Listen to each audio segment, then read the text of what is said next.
는 로마의 귀족 집안에서 태어난 사람입니다. 그런데 어린 시절 부모님께서 일찍 돌아가시는 바람에 어쩔 수 없이 이 고모부의 양자로 들어가 살게 됩니다. 이 사람은 어린 시절부터 감수성도 뛰어나고 또 학문에도 소질이 있던 사람이라 이후에 스토아 철학과 수사학을 전공한 그와 관련된 학자가 되려고 했지만 앞서 했던 이 입양이 계기가 되어서 결국 로마의 황제의 자리에 오르게 됩니다. 그런데 하필 이 사람이 황제가 되었을 때 당시 로마가 내부적으로는 페스트라는 전염병이 돌고 또 외부적으로는 이 게르만 민족의 침공이 계속되던 이 내우외환의 시기였기 때문에 황제가 되었어도 권세를 누리기보다는 자신의 나라를 지키기 위해 갖은 고생을 다하다가 결국 이 민족의 침공을 막기 위해 나간 그 전쟁 막사에서 병이 걸려 이 사람이 운명을 하게 됩니다. 이렇게 굴곡이 심한 인생을 산 마르쿠스 아우렐리우스가 죽기 전에 인생에 대해서 이렇게 정의를 내립니다. 인생은 댄스보다 씨름에 가깝다 라고 정의를 내립니다. 이 말은 우리의 인생에는 기쁘고 즐거운 순간도 있습니다. 춤추고 싶은 순간도 있겠지만 그러나 그것만큼 힘들고 어려운 순간들도 겪어야 하고 또 그 둘을 비교해보니 후자 쪽의 무게가 훨씬 더 크기 때문에 인생은 댄스보다 뭐에 가깝다고요? 씨름에 가깝다라고 그렇게 표현을 한 것입니다. 그래도 이 정도 표현이면 좀 준수한 것 같습니다. 독일어로요, 힘센 곰이란 이름의 뜻을 가진 성 베르나르는 그 이름 뜻 그대로 강력한 권세를 가지고 살았음에도 불구하고 이 사람은 인생에 대해 정의 내리기를 이렇게 비극적으로 내립니다. 이 세상에 태어난다는 것은 불행이고 산다는 것은 고통이며 죽는다는 것은 슬픔이다 라고 아주 비관적으로 표현을 했습니다. 왜 그렇겠습니까, 성도님들? 우리의 삶에 찾아오는 이 고통의 문제가 생각했던 것보다 훨씬 더 심각하기 때문입니다. 분명히 꿈을 꾸며 희망으로 시작을 했는데 그리고 많은 노력과 수고로 손에 쥐게 된 것이 꽤 많아졌다고 생각을 했는데 그럼에도 불구하고 인생은 살아간다는 것 자체가 너무 힘들더라 라는 것입니다. 사랑하는 성도님들, 이렇듯 우리 인생에서 가장 중요한 주제이기도 하고 그래서 설교에서도 끊임없이 주제가 되는 것이 바로 이 고통의 문제입니다. 왜냐하면 인생을 사는 동안 고난의 골짜기, 고통의 시간을 지나지 않는 사람 이 세상에 단 한 명도 없기 때문입니다. 그래서 어떻게 보면 내 인생의 성공 여부 혹은 내 신앙생활의 성패 여부가 바로 이 고통의 문제를 어떻게 해결하는가, 이 고통의 시간을 어떻게 극복하는가에 달렸다 해도 과언이 아닌 것입니다. 그러므로 이 고통의 문제를 어떻게 다루는가에 따라서 어떤 이들은 그 고통 안에서 은혜를 발견하고 그 고통의 끝을 축복으로 바꾸고 축복을 일구어내는가 하면 또 어떤 이들은 그 고통 앞에서 속절없이 무너져 내리더라는 것입니다. 그러면 성도님들, 어떻게 보면 내 인생의 성패를 결정지어 줄 만큼 중요한 이 고통의 문제에 대한 해답을 우리는 도대체 어디서 찾아야 하겠습니까? 바로 오늘 본문에는요, 이처럼 극심한 고통을 겪고 있는 두 사람이 등장합니다. 바로 회당장 야이로의 딸과 12해 동안 혈루증을 앓은 여인입니다. 그런데 이 두 사람에겐 아주 묘한 공통점과 차이점이 있습니다. 아주 재밌고도 묘합니다. 우선 차이점을 먼저 보겠습니다. 이 두 사람의 차이점, 이 두 사람의 신분이 정반대입니다. 한 사람은 유대 회당장 야이로라고 하는 사람의 딸입니다. 당시 유대 회당은 이 백성들에게 종교적인 교육을 담당하는 기관이기도 했지만 여러 가지 이 지역사회의 문제에 대해서 율법적인 판결과 판단을 내려줘야 했던 곳입니다. 그러니 요즘식으로 치면 교사와 판사를 동시에 할 수 있는 사람이 바로 회당장이었다는 것입니다. 그러니 종교와 사회에 모든 힘이 집중되어져 있는, 한마디로 그 지역 내에서는 총체적인 권력이 집중되어 있는 곳이 바로 회당이었습니다. 그러니 당연히 회당장이라는 신분은 꽤나 높은 지위와 명예를 가진 신분이라는 것을 알 수 있습니다. 게다가 이 회당장의 이름이 뭐라고요? 야이로입니다. 야이로의 뜻이 무엇인지 아십니까? 이 뜻은 깨우치게 하다, 빛나게 하다 라는 뜻을 가지고 있는데, 그렇게 보면 이 사람의 이름만 봐도 이 사람은 회당장으로서 굉장히 유능한 사람이다, 그리고 굉장히 유명한 회당장이었다라는 것을 알 수 있습니다. 반면에 혈루증을 앓고 있는 이 여인은 어떻습니까? 그야말로 가난하고 참 비천한 여인입니다. 오늘 본문 26절 말씀에 보시면요, 이 여인이 자신의 병을 치료하고자 수많은 의사를 찾아가는 등 자신의 전 재산을 쏟고 시간을 쏟았음에도 불구하고 오히려 병만 점점 더 심해져 갔다고 합니다. 특히 이 전염성을 가진 병에 대해서, 이 전염성을 가진 병을 가진 사람에 대해서 굉장히 부정하게 보았고 또 천하게 보았던 그 당시 유대 문화 때문인지 이 여인은요, 이름조차도 성경에 나오지 않습니다. 이에 반해서 이 두 사람에게는 확실한 공통점이 있습니다. 무엇입니까? 무엇이 공통점이겠습니까? 지금 이 두 사람 다 죽을 것 같은 고통에 처해져 있다는 것입니다. 그런데 이 두 사람의 공통점에 대해서 성경이 참 의미 있고 그리고 참 재미있게 표현하고 있는 것이 한 가지 있습니다. 성도님들, 야이로의 딸, 이 야이로의 딸이 몇 살이라고 했습니까? 12살입니다. 그리고 혈루증을 앓고 있는 여인이 병을 앓은 기간이 얼마나 되었다고 합니까? 12회입니다. 그러므로 이 두 사람의 공통점, 바로 12이라는 숫자입니다.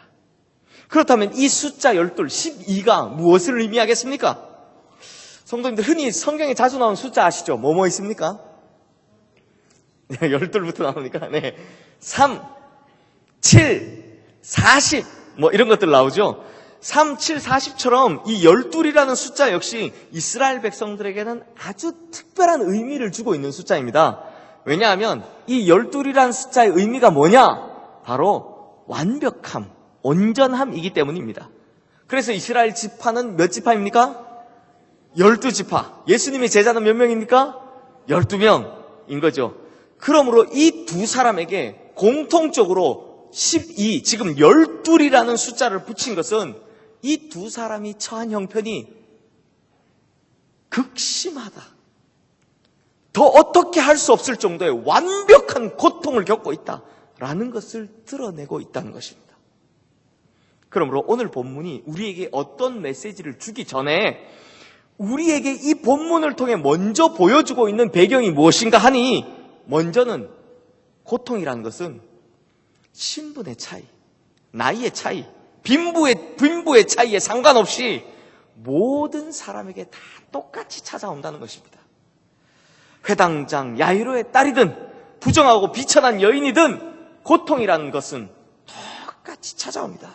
건강의 문제, 사업의 문제, 가정의 문제, 관계의 문제, 영혼의 문제, 하여튼 무엇이든 간에 이런 고통의 문제들은 사람을 차별하지 않고 모두에게 다 똑같이 찾아오더라는 것입니다.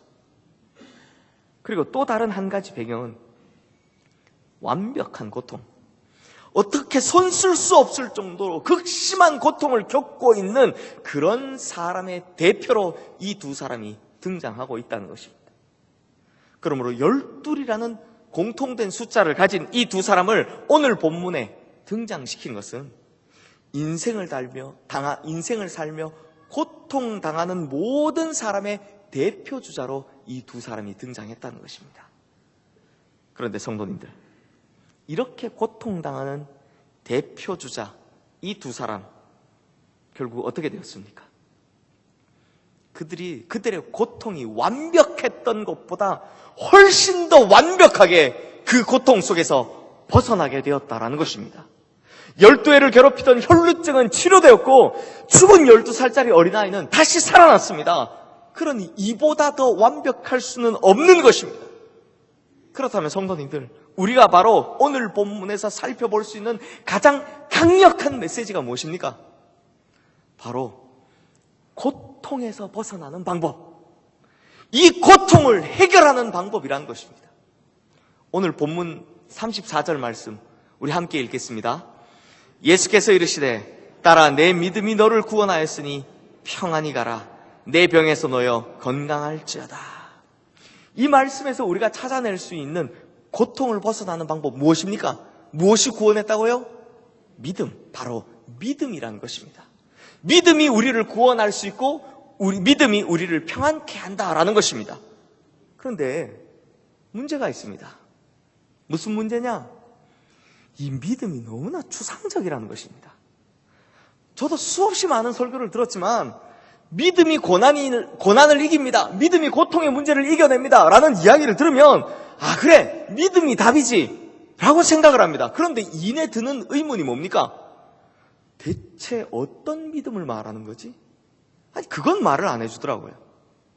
믿음 엄청나게 강조하는데 교회 생활하시면서 지금까지 교회 다니시면서 믿음이라는 이야기 귀에 딱지가 않도록 들었는데 문제는 도대체 도대체 어떻게 믿어야 하는지에 대한 그 해답은 잘 주지 않더라는 겁니다. 그래서 오늘 설교는 오늘 본문에서 볼 수 있는 이 두 사람의 구원받은 이야기를 통해서 너무나 다르지만 또 너무나 같은, 그래서 대표주자로 보여주고 있는 이 두 사람의 이야기를 통해서 우리에게 대체 어떤 믿음이 어떻게 필요한지에 대해서 이 두 가지로 살펴보려고 합니다. 사랑하는 성도님들, 우리가 먼저 이 고통의 문제를 벗어나기 위해 가져야 하는 믿음은 바로 주님만이 나를 고통 가운데서 건져낼 유일한 구원자라는 것을 믿는 그 믿음입니다. 12해 동안 혈루증을 앓은 이 여인, 그 인생이 얼마나 피폐하고 고단했겠습니까? 하루 이틀도 아니고 12년 동안 출혈이 계속되었으니 그 사람의 건강이 얼마나 안 좋았겠습니까? 오늘날 같으면 비타민도 먹고 철분제도 먹고 하겠지만 그런 게 있었습니까? 또 피가 모자라면 수혈도 받지만 그런 기술도 없었습니다. 그러니 이 여인의 얼굴은 창백해졌을 것이고 몸은 날마다 바삭바삭 말라갔을 것이며 날마다 아침에 일어나면 어지럽고 하루 종일 힘없는 삶을 살았을 것입니다. 그러니 하루하루 이 12년 동안을 고단한 육체와 힘겨운 싸움을 했을 것입니다. 또 당시의 유대인들은요, 이렇게 유출이 있는 병, 피를 흘리는 병을 가장 부정한 병이라고 여겼습니다. 당시에는 여자로만 태어나도 부정하다 여겼던 시절인데 거기에 여성의 병인 이 혈루병을 가지고 있으니 그 여인은 그야말로 그 사회에서 내몰림을 받는, 부정하다 내몰림을 받아도 끝까지 내몰림을 받는 정말 벼랑 끝으로 내몰린 인생이었다는 것입니다. 게다가 부정한 자가 이런 법이 있습니다. 부정한 자가 손대는 모든 것은 다 어떻게 된다고요? 부정하다라고 여기는 이 사회적인 풍습 때문에 이 여인은 함부로 누구를 만날 수도 없었고 함부로 길거리에 돌아다닐 수도 없었습니다. 실제로 레위기 15장 7절 말씀해 보면 유출병이 있는 자의 몸에 접촉하는 자는 그의 옷을 빨고 물로 몸을 씻을 것이며 저녁까지 부정하리라 라는 말씀이 있습니다.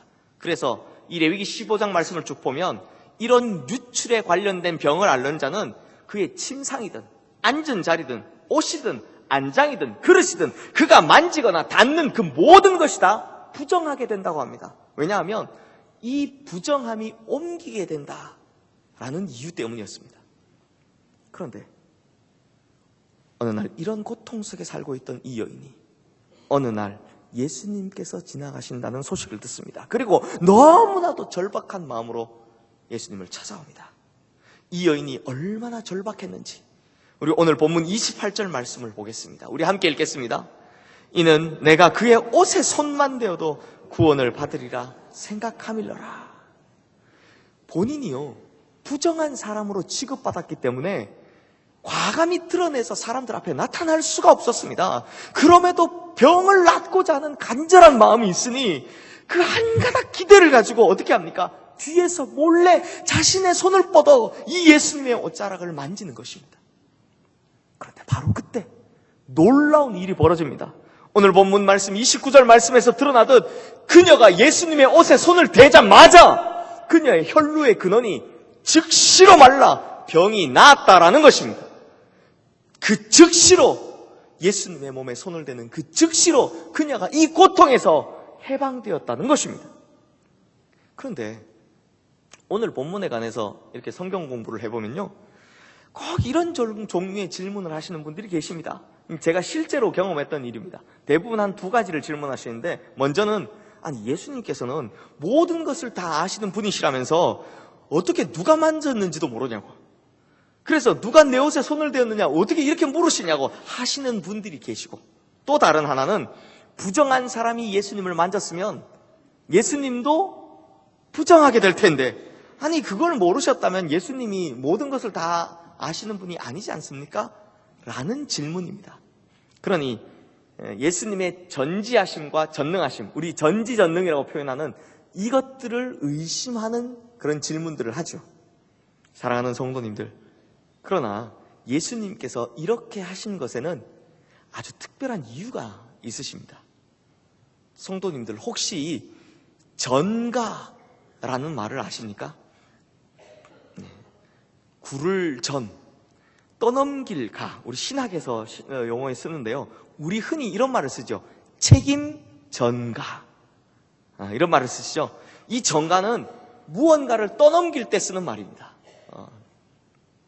그러므로 12해 동안 혈루증을 앓은 이 여인이 예수님께 손을 뻗어 예수님께 접촉했다라는 것은 이제 자신의 인생에 그 고단한 인생과 병든 몸을 통째로 예수님께 전가했다라는 것입니다.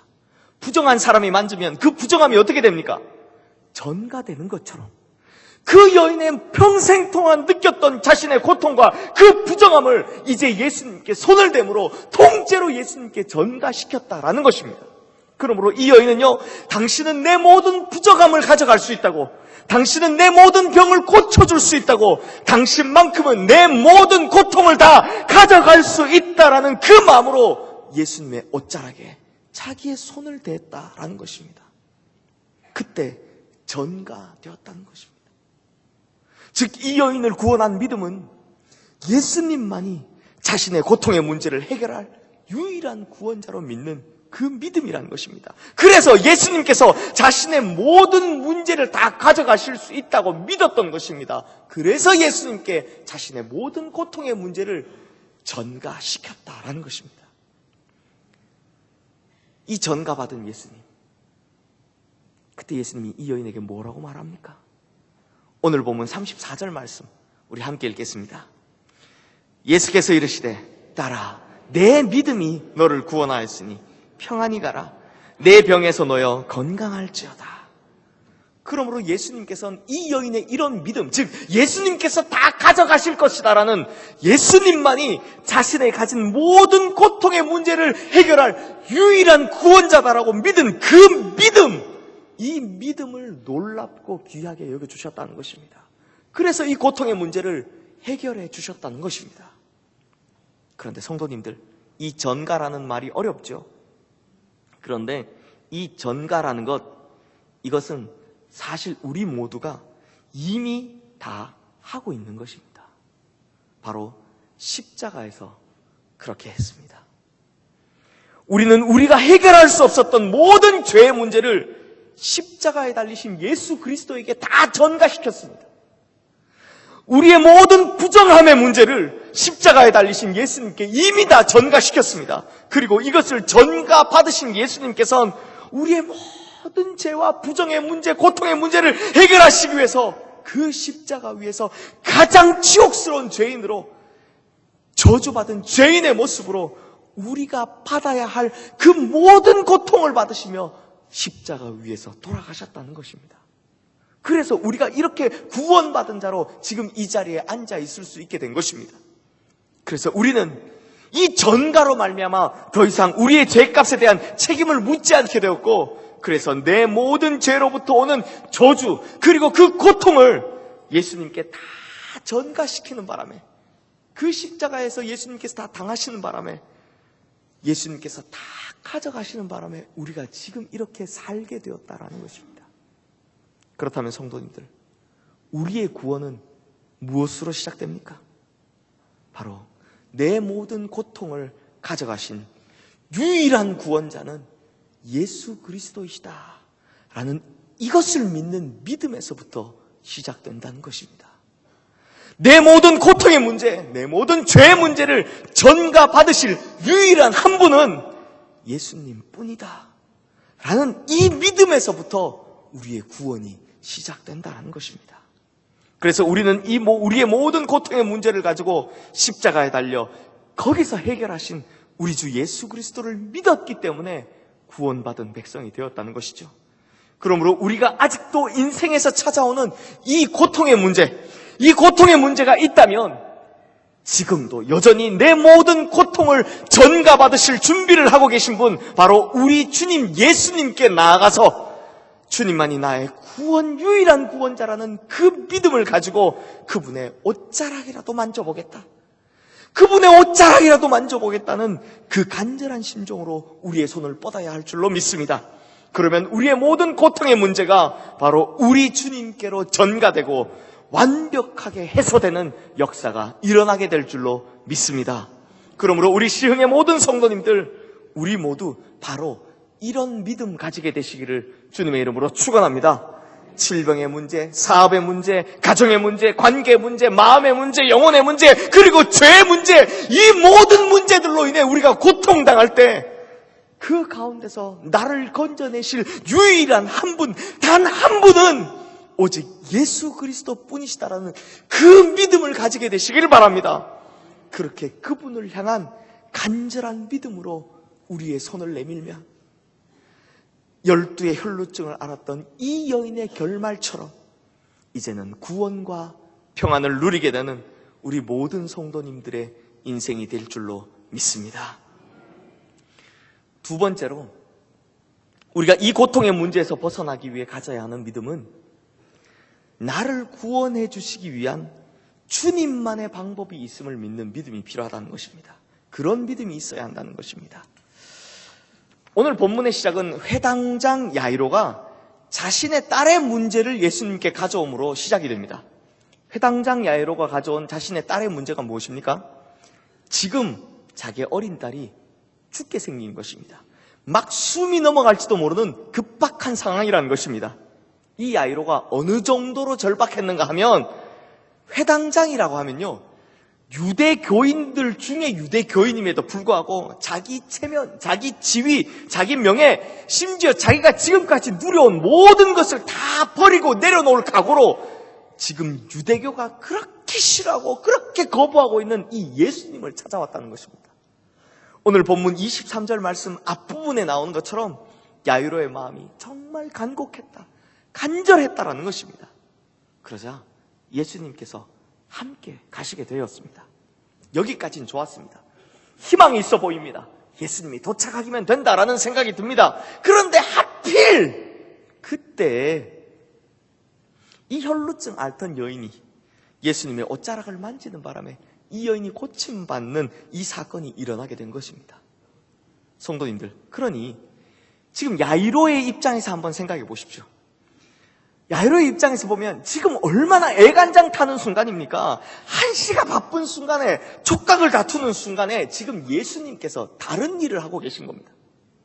예를 들자면 내 딸이 촌각을 다툴 정도로 위급해서 구급차를 불러서 거기 실려가고 있는데 갑자기 의사가 구급차를 턱 세우더니 길가에 쓰러져 있는 저 거지 같은 여인, 누군지도 모를 저 여인을 찾아가서 그 여인을 치료하고 있다고 생각해 보십시오. 그때 심정이 어떨 것 같습니까? 한번 상상해 보십시오. 제가 상상해 봤는데요, 저 같으면 속이 터졌을 것 같습니다. 제 아이가 지금 아파 죽게 생겼는데, 숨이 넘어가고 있는데 의사가 밖에 나가서 저러고 있으면 막 씩씩거려, 막 한숨 쉬면서 빨리 좀 가자고, 하여튼 어쩔 줄 몰랐을 것 같습니다. 저만 그럴까요? 우리 성도님들도 그러셨겠죠? 아니, 누가 예수님의 옷자락을 만졌던 그게 지금 야이로와 무슨 상관이 있습니까? 야이로와는 아무 상관이 없습니다. 그냥 빨리 가서 자기 딸을 치료해 주기를 바랄 뿐이라는 것입니다. 그런데 예수님께서 굳이 자기 옷 만진 사람 누구냐고 돌아서서 찾고, 거기서 찾더니 또 그녀랑 이야기하고 그녀의 병 다 낫게 하시더니 거기서 또 그녀와 대화를 하고 계시더라는 것입니다. 그런데 성도님들, 속이 터질 것 같은데 우리가 여기서 발견할 수 있는 대단한 것이 하나 있습니다. 참 대단한 것을 발견할 수 있습니다. 그것이 무엇이냐? 오늘 본문을 아무리 뒤져봐도 회당장 야이로가 지금 이런 예수님의 모습에 대해서 불평 한마디 했다는 기록이 없다는 것입니다. 불평 한마디, 원망 한마디 안 하고 있습니다. 그러면 인지상정이라고 그 결과가 어때야 좋습니까? 더 좋은 결과를 얻어야 할 것 같지 않습니까? 그런데 이 야이로가 이렇게 불평과 원망의 소리를 삭히고 거기서 참고 기다린 결과가 무엇입니까? 오늘 본문 35절 말씀해 보시면 아직 예수께서 말씀하실 때, 이 말은 아직 이 12의 혈루병을 앓은 여인과 말씀하고 계실 때 회당장의 집에서 사람들이 와서 회당장에게 이르기를 당신의 딸이 죽었나이다 라고 합니다. 그러면서 선생님, 어떻게 우리 선생님을 더 괴롭게 하겠습니까? 이제 그만하시죠 라는 뜻입니다. 이 혈루증을 앓고 있는 여인과 예수님이 대화하고 있는 중에 자신의 딸이 죽었다는 소식을 듣게 된 겁니다. 우리 같으면 얼마나 화가 났을까요? 우리 같으면 얼마나 많은 원망의 말을 쏟아냈을까요? 아니 예수님, 지금 내가 내 체면, 내 직업, 내 위치, 내가 누리던 것 다 포기할 마음으로 예수님 찾아와서 내 딸이 위급하다고 그렇게 간곡하게 엎드려 말씀했는데, 내 자존심도 다 버리고 말씀했는데 지금 이게 뭡니까? 조금만 서둘러 주시지. 이게 뭡니까? 이런 불평의 말들을 쏟아내며 아주 한바탕 난리를 쳤을 것 같습니다. 그런데 참 이 회당장 야이로가 대단한 것은 그럼에도 불구하고 단 한마디의 불평조차 성경에 기록된 것이 없다는 것입니다. 그러자 그 마음을 아셨는지 예수님께서 야이로에게 이렇게 말씀을 하십니다. 본문 36절 말씀 우리 함께 읽겠습니다. 예수께서 그 하는 말을 곁에서 들으시고 회당장에게 이르시되 두려워하지 말고 믿기만 하라 하시고, 여기서 또 한 번 예수님께서 이 고통의 문제를 해결할 답을 주십니다. 무엇입니까? 믿기만 하라. 예수님께서 또 한 번 믿음을 강조하고 계시다라는 것입니다. 그래서 주변 사람들이 이미 다 늦었다고 뜯어말렸습니다. 무슨 예수님을 괴롭게 하겠냐고 했습니다. 그럼에도 불구하고 그 믿음 하나 가지고 예수님을 자신의 집으로 모셔갔더니 그때 무슨 일이 벌어집니까? 죽었던 자신의 딸이 다시 살아나게 되었다는 것입니다. 야이로가 믿은 그대로 되었다는 것입니다. 사랑하는 성도님들, 우리가 왜 이 고통의 문제에 잘 지는지 아십니까? 왜 고통의 문제를 못 이겨내는지 아십니까? 우리가 고통의 문제가 오면 패배하는 결정적인 이유는 바로 주님의 방법을 믿지 못하기 때문입니다. 오늘 본문의 야이로의 경우를 보십시오. 이 야이로의 경우를 보면 일반적으로 우리가 생각했던 타이밍과 예수님께서 생각하신 타이밍이 완전히 달랐습니다. 그래서 만약 일반적으로 우리가 생각한 타이밍에 맞추었다면 다른 사람들처럼 이미 늦었다고 생각했을 겁니다. 그래서 포기했을 것입니다. 오히려 늑장을 부린 예수님께 불평과 원망의 소리를 쏟아냈을 것입니다. 하지만 예수님께서 생각하신 그 타이밍에 맞춘 야이로는 모든 사람이 다 이미 늦었다고, 다 끝났다고 말하는 그때 오히려 이 고통의 문제를 해결받는 놀라운 역사를 경험하게 되었다는 것입니다. 이렇듯 우리는 내가 생각하는 타이밍이 있습니다. 내가 생각하는 방법이 있습니다. 내가 원하는 과정과 길이 있습니다. 거기에다가 자꾸 예수님의 타이밍을 맞추고 예수님의 방법을 끼워 맞추다 보니 우리가 우리의 고통의 문제를 해결하는 데 있어서 완벽하게 실패하더라는 것입니다. 그러므로 성도님들, 내가 생각하는 타이밍, 내가 생각하는 방법, 내가 생각하는 과정에 집착하면 안 된다는 겁니다. 그러므로 오직 주님의 시간이 있다고, 주님의 뜻이 있다고, 이렇게 주님만의 방법이 있다고 그것을 끝까지 믿고 나가는 것이 진짜 믿음이다라는 것입니다. 그러므로 우리 시흥의 성도님들은 이런 야이로와 같은 진짜 믿음 가지게 되시기를 주님의 이름으로 축원합니다. 이제부터는 이런 진짜 믿음, 하나님의 방법을 끝까지 믿는 그 진짜 믿음 가지게 되시기를 주님의 이름으로 축원합니다. 그래서 더 이상 내 방법, 내 시간에 맞춰서 응답을 기다리다 실패하는 것이 아니라 주님만의 방법이 있음을 믿고 주님의 시간에 주님의 뜻이 이루어지기를 끝까지 기다리는 이 진짜 믿음으로 말미암아 모든 고통의 문제에서 승리하는 우리 성도님들 되시기를 주님의 이름으로 축원합니다. 말씀을 마무리하겠습니다. 사랑하는 성도님들, 인생에 찾아오는 고통의 문제를 풀기가 참 어렵기는 한가 봅니다. 이런 고통의 문제를 해결하고 풀어보고자 각 종교들마다 다 각가지 해결책들을 다 한 가지씩 가지고 있습니다. 예를 들어 힌두교는요, 갈말이라는 교리를 사용합니다. 이 말이 뭐냐? 전생의 죄값대로 이 세상에서 고통을 받는다는 것입니다. 그러니 전생의 죄값으로 지금 고통받으니 이 고통의 문제를 해결할 방법이 없다는 것입니다. 그래서 어쩔 수 없다는 겁니다. 불교의 경우는 이 고통의 문제에 대해서 열반의 교리를 가르칩니다. 열반이 무슨 뜻이냐면 촛불을 끄듯이 꺼뜨린다 라는 뜻입니다. 무슨 말이냐? 풀어 설명하면 인간의 모든 욕망을 다 없애고 나면 인생의 모든 고통이 사라진다라는 것입니다. 그런데 이 고통의 문제 하나 없애고자 모든 것을 없애버리는 케이스가 됩니다. 그래서 인도 종교의 전문가인 스탠리 존스 목사님의 표현에 의하면요, 이 열반을 가지고 뭐라고 표현하냐면 두통을 없애기 위해 머리를 자르는 격이다 라고 표현을 합니다. 우리식으로 표현하면 배보다 배꼽이 더 크다라는 거죠. 이슬람의 경우는 인생의 모든 고통은 알라신이 정해준 철저한 운명론으로 가르칩니다. 그래서 정말 불가항력이고 항력이니까 인간을 무기력하게 만들어버리는 것도 이렇게 무기력하게 만들어버릴 수 없는 그런 교리를 가르칩니다. 하지만 기독교는 어떻습니까? 기독교는 어떻습니까? 고통의 문제에 굉장히 능동적입니다.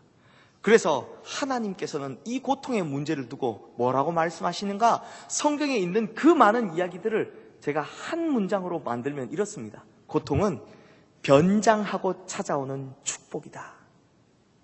변장하고 찾아오는 축복이다라는 겁니다. 다시 말하면 겉으로는 고난이고 지금은 고통이고 지금은 심각한 어려움을 겪는 거지만 사실 이것은 축복을 안고 오는 거센 바람이라는 것입니다. 성도님들, 배를 타고 항해할 때 거센 바람이 불어오면 어떻게 됩니까?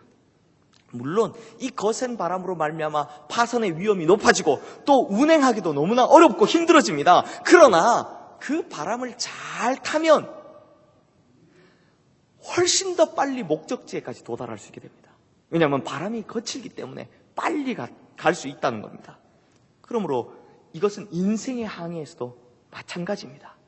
인생의 바람이 세차게 부는 고통 속에서 돛의 방향을 바르고 정확하게 세우면 배는 목적지까지 아주 빨리 갈 수 있습니다. 그러면 이 고통의 세찬 바람은 우리의 인생의 항로에 놀라운 축복으로 변하게 된다는 것입니다. 그런데 여기서 우리가 주의해야 할 것이 하나 있습니다. 성도님들, 세찬 바람이 불 때 이 돛의 방향을 잘못 잡으면 어떻게 되겠습니까? 어떻게 되겠습니까? 엉뚱한 방향으로 가든지 아니면 돛이 부러져서 못 쓰게 되든지 혹은 배 자체가 뒤집혀 버리게 된다는 겁니다. 그러므로 우리의 인생에 찾아오는 이 고통의 문제를 우리가 어떤 믿음으로 이겨내는가, 어떤 방향의 믿음으로 이겨내는가 하는 것이 정말 중요한 문제라는 것입니다. 즉 엉뚱한 믿음, 잘못된 믿음을 가지고 그 방향으로 돛을 세우면 우리의 인생의 항로 자체가 아예 엉뚱한 방향으로 간다든지 아니면 심각한 파선을 겪게 된다는 것입니다. 하지만 반대로 바른 믿음, 올바른 믿음, 진짜 믿음을 가지고 우리의 그 올바른 방향으로 돛을 세우면 우리의 인생의 항로에서 그 목적지에 빨리 이르게 되는 놀라운 축복과 역사를 경험하게 된다는 것입니다. 그러므로 성도님들, 우리가 이 두 사람을 통해 배운 너무나 다르지만 또 너무나 똑같은 고통을 가진 자의 대표주자, 대명사로 나온 이 두 사람을 통해 배운 이 두 가지 참된 믿음을 꼭 기억하시길 바랍니다. 그래서 우리의 인생의 항해 가운데 세찬 바람 몰아칠 때, 고통의 순간이 올 때 믿음이라는 이 돛의 방향을 올바르게 세워서 그것을 축복으로 바꿔가시기를 주님의 이름으로 축원합니다.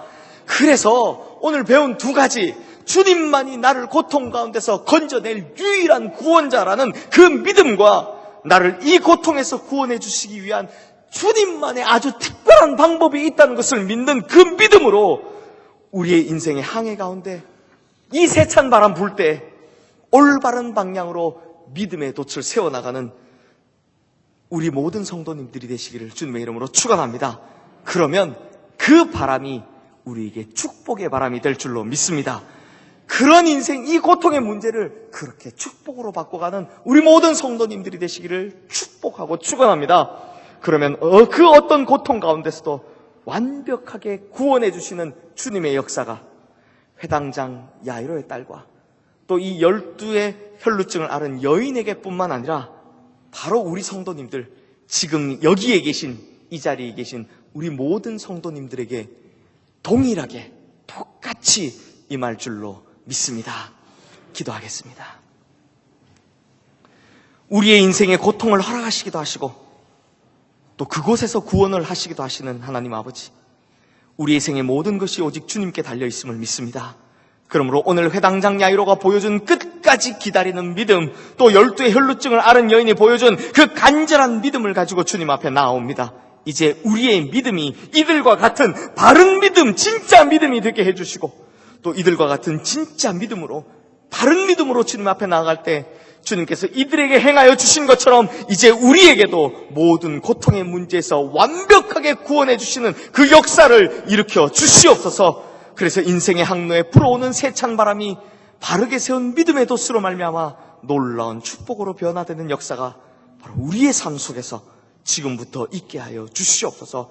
우리의 모든 고통의 문제를 짊어지고 홀로 십자가 지신 우리 주 예수 그리스도의 이름으로 기도드리옵나이다. 아멘. 모두 자리에서 일어나셔서 봉헌 찬양을 드리겠습니다.